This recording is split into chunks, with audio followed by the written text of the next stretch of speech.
Hi, my name is Hans Lesser, and for this session, I would like to look at how successful leaders balance risk and opportunity and leverage the risk management that they have. In this presentation, I'll touch upon four different things. First, I'd like to look at risk management in a context because that's way often too overlooked. Then I'll take a look at the traditional approach of doing risk management of decisions and strategies and so forth, looking at the focus, the methodology, and the weaknesses that I find that it has before I come up to the recommended approach of how to do with it, which comes with a slightly different focus and methodology, but also comes with a number of challenges, of course. I have three live examples that I will also share before we close the whole thing off. It's not going to be a very long session. Now, looking at it in a context, it's very important to have a context, and something people seem to think that the context is just the company. It's not. It's what is it that you're risk managing? The strategy, it's an initiative, budget, investment plan, a project. It's not everything under the moon at the same time. It's something specific, because if it's not something specific, it's very difficult to be specific about how to manage it.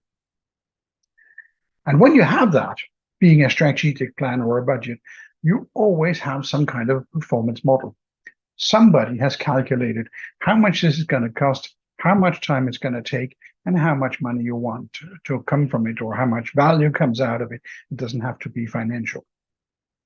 And this will include the overall approach and some targets to be met. If it's a strategy, it may not be very precise on what you're going to do. If it's a project, it could be more precise. Make sure that you have those targets. You have targets on performance. What do you want to achieve? Your costs and your time. How much time do you have to do this? Now, this is all very traditional, and unfortunately, sometimes you see projects, or at least I have seen projects where you say, I want you to do this by then, and no mentioning of it. Why? What's the performance target? And that makes it difficult to do optimal risk management on top of it, or even come up with an optimal performance. The traditional approach, you have management that discuss and decide on some targets. They find out, they come up with what is the performance, what are the costs, and what is the time frame. And then, based on that, project teams prepare the specific plan. What are you going to do? What's the scheduling? What are the costs? What are the deliverables? In order to meet those targets, so we can put the arrows right in the center and do the bullseyes.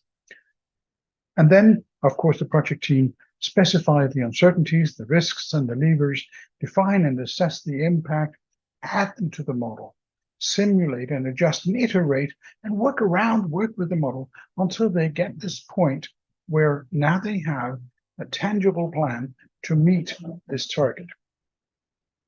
This is all very nice, but let's agree that target setting is somewhat on a sandy ground. I mean, yes, management discuss and decide on targets, on performance, implementation, and costs. Fine. But let's face it, to a large extent, they're guessing. They do have experience and insights. They're not idiots. I mean, most executives are rather brilliant people and brilliantly minded. But the defined targets are often results of a political discussion. There's nothing sinister or wrong about political discussions. You have them every time multiple people need to agree on a single target. So you have a political discussion. And they will be hitting some of the targets quite well, very often, and they will fail miserably every now and then.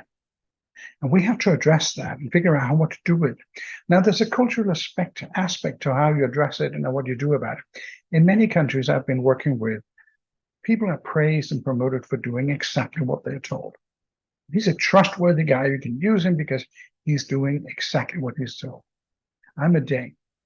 Danes are known for not having a word for insubordination, and I'm praised or promoted not for doing what I'm told, but for challenging and going beyond what I'm told.